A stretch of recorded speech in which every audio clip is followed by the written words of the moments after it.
Je m'appelle Éric Abel et vous écoutez Bourrage Papier, le podcast d'apprenti écrivain. Aujourd'hui, premier épisode, écrire avec la gravité d'un enfant qui joue. Alors avant de commencer tout à fait, je vais me présenter parce qu'il est essentiel de savoir d'où vient ma voix, de comprendre sur quel perchoir je me situe. Donc voilà, j'ai le profil type de l'humain privilégié par la société. Je suis un homme blanc, la cinquantaine, cisgenre, hétéro, classe moyenne tendance bobo. Par contre, je suis artiste, pas que sur les bords, mais bien au milieu dans le cœur. Je dessine, surtout j'écris comme tant de gens depuis tout petit. J'écris des tas de trucs, surtout du théâtre, des nouvelles et des romans. Je me dis apprenti écrivain, notamment parce que je n'ai pas encore été publié sous ce pseudonyme d'Éric Abel. Quand enfin j'aurai sorti un livre avec mon nom en couverture, je crois bien que j'entrerai dans toutes les librairies qui se présentent pour voir si par hasard je suis en rayonnage. Une fois publié, là oui, j'aurais forcément des bouffées mégalomaniaques à ne pas comprendre pourquoi aucune file d'attente ne se constitue lors de mes dédicaces en province et pourquoi on ne m'invite pas sur les plateaux de télé. Et pourtant, je crois bien que je me dirais toujours encore apprenti écrivain, non par fausse modestie, mais parce que c'est le genre de métier que je ne maîtriserai jamais. Et puis surtout aussi pour fermer la gueule à mon ego, parce que ce foutu ego se la ramène bien trop souvent et je crains d'ailleurs que ce podcast soit pour lui aussi l'occasion de se faire mousser. Alors je suppose que de lui dire «Ta gueule, t'es qu'un apprenti écrivain», ça va le rappeler un peu au silence. Ah oui, et puis aussi, si vous-même vous écrivez, prenez mes conseils avec une certaine méfiance. Je le répète, j'ai 50 ans, je ne suis pas publié, ça prouve bien qu'il ne faut pas suivre mes pratiques. Et puis en plus, chacun sa méthode. En parlant de conseils, on cite souvent les fameuses lettres à un jeune poète de Rainer Maria Rilke, un recueil qui m'avait marqué tout jeune en pleine fièvre de créativité. La première lettre pose les bases de la méthode et il écrit « Entrez en vous-même, sondez les profondeurs où votre vie prend sa source. C'est là que vous trouverez la réponse à la question « Devez-vous créer ?» Et plus loin, il affirme « Il suffit selon moi de sentir que l'on pourrait vivre sans écrire pour qu'il soit interdit d'écrire. » Non mais sérieusement, Rick, tout d'abord, si vous écrivez, demandez-vous à quel degré vous êtes atteint. Est-ce que c'est un jeu, un passe-temps, une manie, une passion d'amateur éclairé, une addiction, une sorte de travail? En vérité, tout est possible. Vous avez envie d'écrire, vous en avez le droit, écrivez, c'est tout. Que vos mots soient tirés du fin fond des abysses de vos souffrances ou bien juste du bout de votre langue, peu importe, écrivez. Parce qu'écrire, c'est une occupation de moins que rien. Écrire, il suffit juste d'un stylo. Un stylo, c'est comme une machine à voyager dans l'espace-temps. Un stylo, c'est l'infini entre les doigts. On ne s'ennuie jamais avec un stylo. N'importe où, n'importe quand, écrire, c'est jouir de quelques mots posés en contrebande du réel. Et alors, chaque moment peut être un moment à soi. Écrivez. Si vous le voulez, si vous le pouvez, écrivez. Écrivez même juste un peu, alors seulement vous comprendrez à quel point les mots sont vivants. À quel point les mots nous envahissent et nous animent, à quel point ils nous chatouillent, nous éveillent et même parfois nous creusent du flot d'une rivière souterraine. Aujourd'hui, j'aimerais pouvoir affirmer j'écris chaque jour. En tout cas, j'essaye au moins quelques phrases, le carnet dans la poche. Sur une application de tracking d'habitude, je note les dates où j'ai réussi à me passer de café, celles où j'ai réussi à ne pas manger de cochonneries, et surtout celles où j'ai écrit au moins un peu, que ce soit quelques heures ou quelques minutes, un instant volé.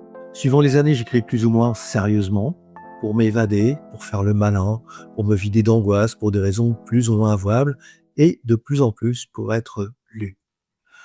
Alors même si pas encore publié, je tiens aujourd'hui à ce mot d'écrivain. Considérez cette marotte comme un métier en devenir. Le Robert nous donne cette définition de écrivain ou écrivaine, personne qui compose des ouvrages littéraires, et il est ajouté juste après la mention mauvais écrivain, écrivailleur, écrivaillon, plumitif. C'est étonnant parce que si on cherche les noms d'autres professions, boulanger, professeur, ouvrier, médecin, acteur, agriculteur, le Robert ne donnera jamais de mots pour signifier un mauvais boulanger, un mauvais professeur, etc. Parce qu'écrivain en France, c'est bien plus qu'un métier, c'est une consécration. Écrivain, ça se mérite. On est homme de lettres dans la lignée de Rousseau, Hugo, Proust, Camus. Écrire, c'est sérieux. Les élus gagnent l'immortalité d'une Pléiade, d'un Gardémichard, d'une Académie française, d'un Panthéon.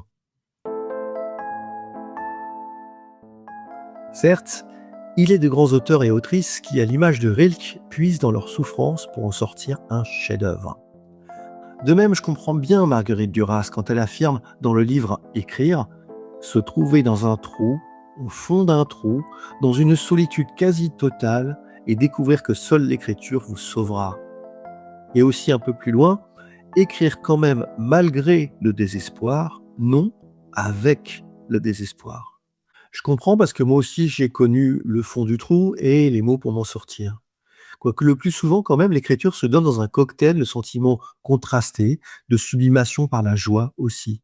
Alors écrire pour survivre, écrire pour jouer, parfois les deux ensemble, tous les mots devraient trouver voie au chapitre. Et bien sûr aussi que se contenter de gratter des mots de temps à autre, ce n'est pas être écrivain. Il faut une certaine prétention à en faire un métier, une certaine persévérance.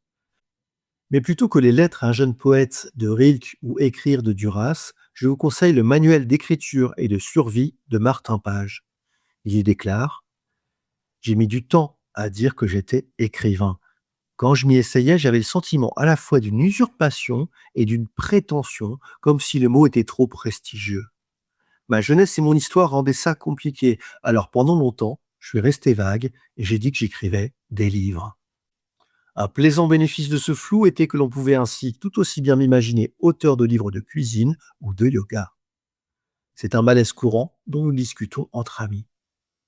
Et il ajoute plus loin: écrivain est à nous et à quiconque écrit avec une ambition artistique. Scénariste, auteur de pièces radiophoniques, de romans, de séries télévisées, de livres pour enfants, de chansons, de poésie, d'essais, d'un blog. Nous n'allons pas le laisser à ceux qui en font un instrument mondain et de prestige. La plus juste manière d'utiliser ce mot est de le faire avec simplicité et sans timidité.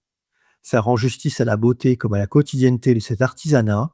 Être écrivain n'est pas une marque de distinction, mais une excitante aptitude à l'obsession, à l'observation et à l'imagination. Quoi qu'il en soit, en société, dire je voudrais être écrivain, ou même je voudrais être auteur, on va pas jouer sur les mots, c'est un ressenti, ça passe pour de la prétention. Alors quand on me demande ce qui me plaît dans la vie, parfois j'ose dire j'écris un roman, avec l'impression de faire comme une sorte de coming out. Parce que d'un côté, j'ai de quoi être fier, c'est moi, c'est ma vie, et de l'autre, je risque un regard de travers, un jugement, masqué par une sorte d'indifférence polie. Au mieux, on me demande: tu es publié? J'aimerais bien, mais pas encore. En général, il n'y a pas d'autre question. Et si je tente de raconter mon projet en cours, je sentirai rapidement qu'il faut changer de sujet. Par contre, que quelqu'un annonce: moi, ma passion, c'est la cuisine, ou bien le jardinage, le VTT, la randonnée, et la conversation s'anime. Cela ne concerne que l'écriture. Même les autres arts sont acceptés en société. Dites que vous faites du théâtre en amateur, que vous jouez dans un groupe à la fête de la musique, que vous pratiquez la danse, la poterie ou la photo. Personne ne vous prêtera des attentions supérieures. Personne ne se dira: non, mais pour qui il se prend? Je me demande si c'est un phénomène typiquement français, parce qu'ici, écrire est nécessairement associé à l'idée de publier. Et publier alimente le fantasme du best-seller.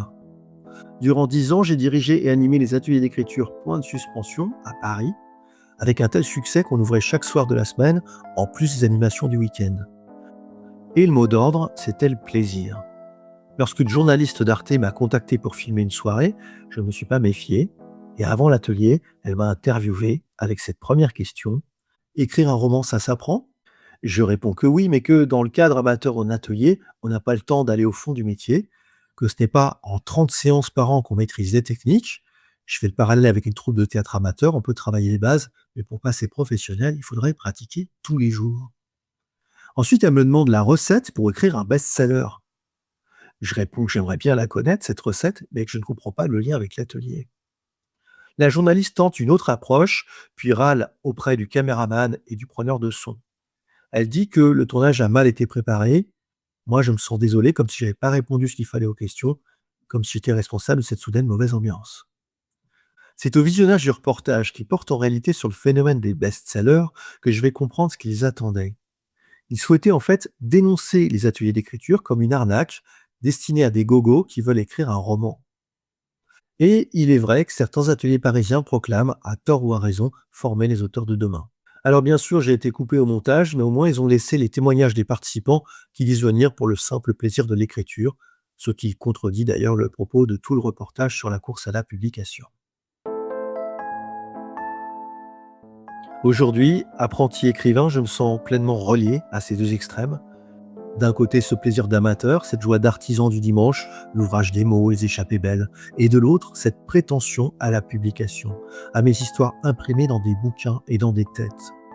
Alors oui, quelque part, il faut un foutu ego pour se lancer, envoyer un manuscrit, tenter son nom sur une couverture. Il faut de l'ego pour se monter le bourrichon et croire toujours, tenter l'ascension de la littérature. Et pourtant, faire taire cet ego dès qu'on se met au clavier pour trouver les mots justes. Alors je finirai aujourd'hui par cette phrase du journal d'un écrivain en pyjama de Dany Laferrière. Cela peut prendre toute une vie pour écrire avec la gravité d'un enfant qui joue. Voilà, j'espère que ce tout premier épisode de Bourrage Papier vous a parlé, vous a porté, vous a évoqué des éléments qui vous touchent, notamment si vous écrivez vous-même. Je voudrais remercier Félix pour la création de la musique originale. Si cela vous a plu, je vous invite vivement à liker, commenter, partager, parce que quand on lance un podcast, il est totalement invisible et n'est recommandé à personne. Et donc, cela ne peut être que grâce à vous, à vos écoutes, à vos likes, à vos commentaires que Bourrage Papier pourra exister. Je vous en remercie d'avance et je vous invite aussi à écouter l'épisode suivant, les 7 raisons de ne surtout pas lire L'être un jeune poète de Rilke.